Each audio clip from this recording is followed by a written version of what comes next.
سمندر کے کافی وسیع علاقے پر ایک ڈاکو کا تسلط تھا۔ تجارتی بحری بیڑے اور مسافروں کے جہاز اس طرف سے بہت کم بچ کر نکلتے تھے۔ ایک دن اس ڈاکو نے ساحل کی ایک بستی کا رخ کر لیا۔ بستی کے بازار ویران ہو گئے، لوگوں نے اپنے گھروں کے دروازے بند کر لیے۔ ڈاکو ننگی تلوار لیے بڑھتا چلا جا رہا تھا، اس کے ساتھی اس کے پیچھے تھے۔ اچانک ایک بڑھیا نے اس کا راستہ روک لیا۔ ڈاکو بڑھیا کی جرأت پر حیرت زدہ رہ گیا۔ ادھر بڑھیا نے چلا کر کہا، شرم سے ڈوب مرو شیطان کے چیلوں، تمہیں کسی کا خوف نہیں۔ احمق بڑھیا، شاید تمہیں معلوم نہیں میں کون ہوں، ڈاکو نے تلوار لہرا کر کہا۔ اچھی طرح جانتی ہوں، تو باربروسا ہے، تو ظالم ہے، ڈاکو ہے، بڑھیا کی آواز میں گرج تھی۔ ڈاکو باربروسا حیران رہ گیا، تاہم اس نے ہنس کر کہا، اچھا میں ظالم ہوں، ڈاکو ہوں؟ ہاں بالکل، تو اللہ کا باغی ہے، تو غلام ہے شیطان کا، اپنی خواہشات کا غلام جس کے اختیار میں کچھ بھی نہیں، بڑھیا کی آواز میں گونج تھی۔ ایسی سچی اور کھری بات سن کر باربروسا اندر سے ہل گیا اور رونے لگا۔ وہ وہیں سے واپس مڑا اور اپنے جہاز پر جا پہنچا۔ اس نے اپنے گناہوں سے توبہ کی اور پھر اسلامی لشکر میں شامل ہو گیا۔ سمندر کا ماہر تو تھا ہی، جلد ہی ترکی کی سلطنت عثمانیہ کی بحری فوج کا سپہ سالار بن گیا۔ اس زمانے میں اسپین سمیت جرمنی، اٹلی میں عیسائی حکومتیں تھیں، انہیں اسلامی حکومت اور سلطنت کا وجود ایک آنکھ نہیں بھاتا تھا۔ انہوں نے آپس میں اعتماد کر کے کئی بار ترکی پر حملے کیے، مگر ترکی کا جانباز، اسلام کا سرفروش مجاہد باربروسا ہمیشہ بہادری دکھاتے ہوئے عیسائیوں کی 10 گنا فوجوں کو شکست فاش دیتا رہا، یہاں تک کہ عیسائی سلطنتوں کو اپنا بچاؤ کرنے کے لیے لالے پڑ گئے۔ ڈاکو کی زندگی کو خیرباد کہہ کر خدمت اسلام کا بیڑا اٹھانے والا یہ عظیم انسان عالم اسلام کے قابل فخر اور مایہ ناز امیر البحر خیر دین باربروسا تھے، اور آج ہم اسی کی داستان دکھانے جا رہے ہیں۔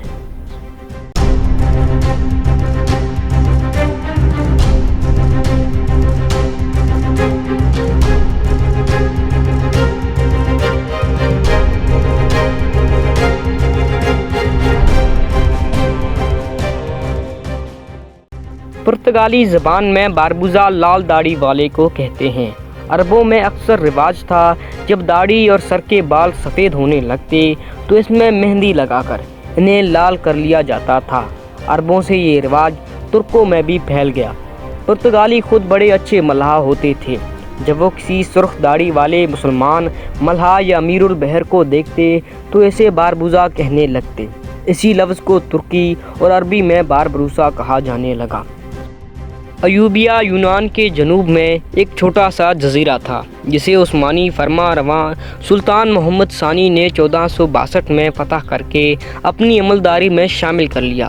سلطان محمد جزیرے کا انتظام یعقوب نامی ایک قابل اور وفادار افسر کے سپرد کر کے خود قسطنطنیہ واپس آ گئے، جو اب دارالسلطنت تھا۔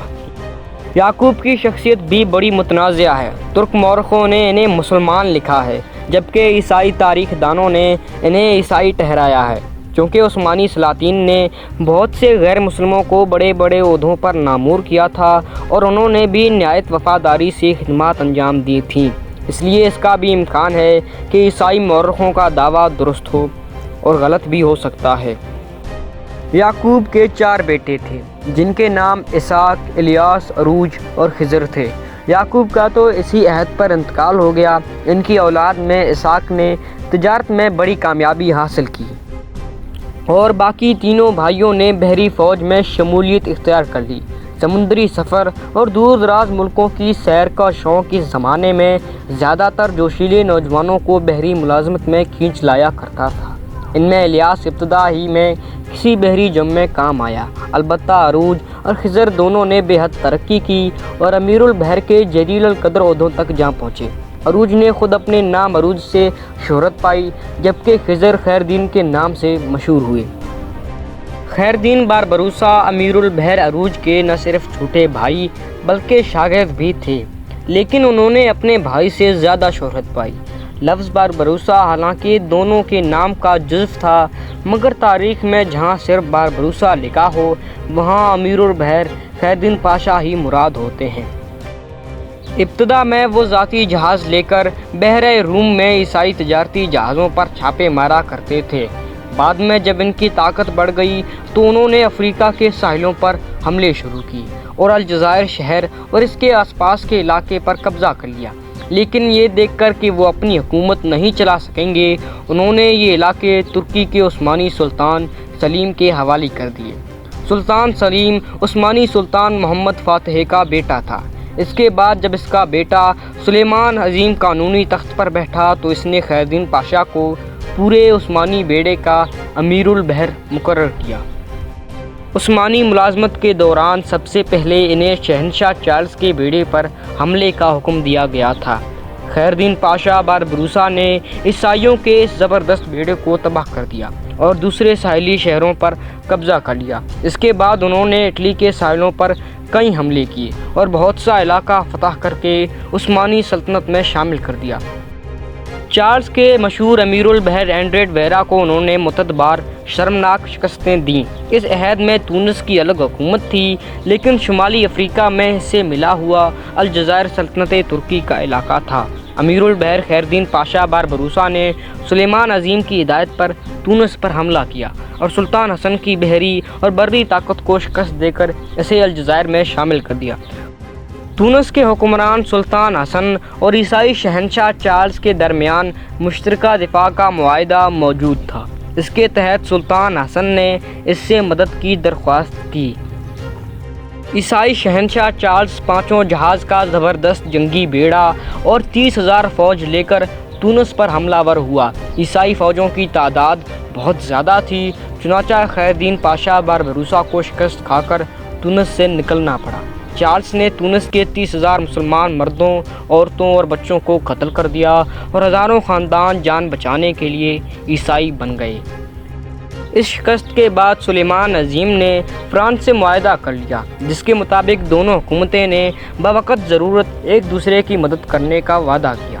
کچھ دن بعد فرانس اور شہنشاہ چارلس کے درمیان ایک بڑی جنگ چھڑ گئی، جس میں یورپ کی تقریباً تمام طاقتیں کسی نہ کسی طرح شریک تھیں۔ سلیمان عظیم نے معاہدے کے مطابق فوراً خیردین پاشا کو ایک مضبوط بیڑا دے کر فرانس کی مدد کے لیے روانہ کیا۔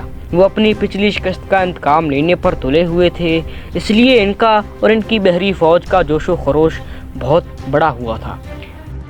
کافو نامی ایک جزیرے میں چارلس کا بہت بڑا بحری اڈہ تھا۔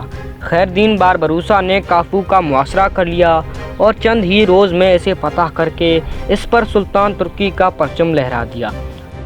جنگ میں وینس کی حکومت بھی چارلس کی طرف سے شریک تھی، لہٰذا خیردین باربروسا نے بحر ایجین کے تمام جزیروں کو یکے بعد دیگر فتح کر لیا۔ یہ سارے جزیرے وینس کے ماتحت تھے۔ کچھ عرصے بعد فرانس اور چارلس کے درمیان وینس کے مقام پر عارضی صلح ہو گئی، مگر ترکی نے جو علاقے فتح کر لیے تھے ان پر اسی کا قبضہ رہا۔ اس جنگ میں ترکی کو بہت سے مفتوحہ علاقے، اہم بندرگاہ اور ایسے جزیرے ہاتھ آئے جن کی وجہ سے سمندروں پر سلطنت عثمانیہ کی گرفت مضبوط ہو گئی۔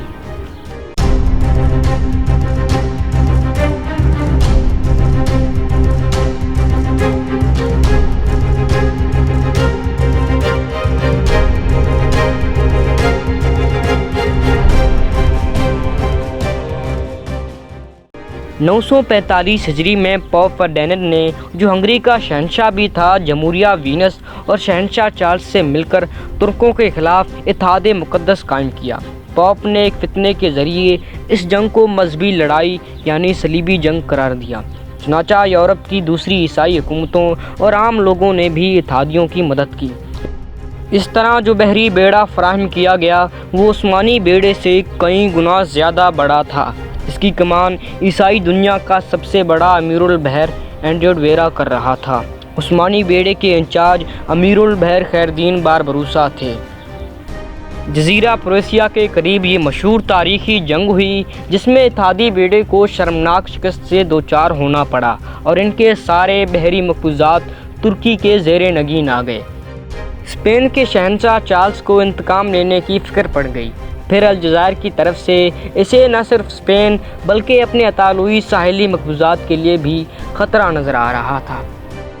اس لیے 946 ہجری میں اس نے ایک بڑا بحری بیڑا الجزائر پر حملے کے لیے روانہ کیا، لیکن خیر الدین باربروسا نے اسے بری طرح شکست دے کر بھگا دیا۔ اس سے اگلے سال فرانس نے نیس کا معاہدہ ختم کر کے چارلس کے خلاف دوبارہ اعلان جنگ کر دیا۔ اس جنگ میں بھی ترکی نے معاہدے کے مطابق فرانس کا ساتھ دیا اور خیر الدین پاشا نے شہر نیس فتح کر لیا۔ ترک بیڑے کی ان خدمات کے اعتراف کے طور پر شہنشاہ فرانس نے از خود اپنی طولون کی بندرگاہ ترکی کے حوالے کر دی۔ 951 ہجری تک خیر الدین پاشا باربروسا نے بحر روم میں متعدد لڑائیوں میں حصہ لیا اور سب میں کامیابی حاصل کی۔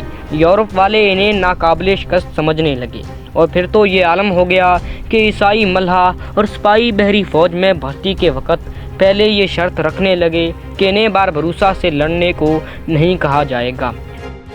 953 ہجری کے آخر میں امیر البحر خیر الدین پاشا باربروسا کا انتقال ہو گیا۔ انہوں نے اپنے زمانے میں ترکی کو دنیا کی سب سے بڑی طاقت بنا دیا تھا۔ بحر روم، عمر اور بحر عرب میں ان کے نام کے ڈنکے بجتے تھے، اور جبل الطارق سے لے کر ہندوستان کے مغربی ساحل تک ان کا نام انتہائی عزت و احترام کے ساتھ لیا جاتا تھا۔ ایک زمانے میں وہ عیسائی تجارتی جہاز لوٹنے کا کام کیا کرتے تھے۔ اس طرح انہوں نے بے شمار دولت اکٹھی کی تھی۔ پھر سلطنت عثمانیہ کی ملازمت کے دوران بھی انہوں نے تنخواہ کے علاوہ انعام و اکرام میں بھی بڑی دولت حاصل کی۔ شہنشاہ فرانس نے بھی بہت کچھ دیا۔ اس ساری دولت انہوں نے اپنے ساتھیوں میں بانٹ دی۔ یہی وجہ تھی کہ ان کے سپاہی اور عملے کے لوگ ان پر جان چھڑکتے تھے، اور جہاں ان کا پسینہ گرتا وہاں خون بہانے سے بھی نہیں ڈرتے تھے۔ مرتے وقت ان کی عمر 90 سال تھی۔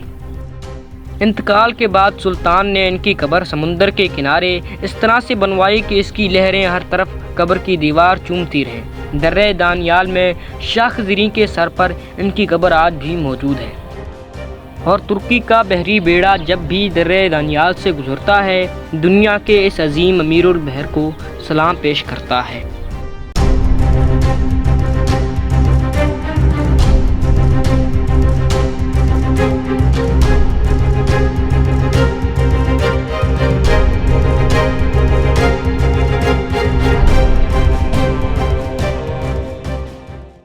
اگر آپ کو یہ ویڈیو اچھی لگی ہو تو لائک کریں، دوستوں کے ساتھ شیئر کریں، اور چینل کو سبسکرائب کرنا مت بھولیں۔ میں ملوں گا آپ کو ایک نئی ویڈیو کے ساتھ، تب تک کے لیے شکریہ۔ خدا حافظ۔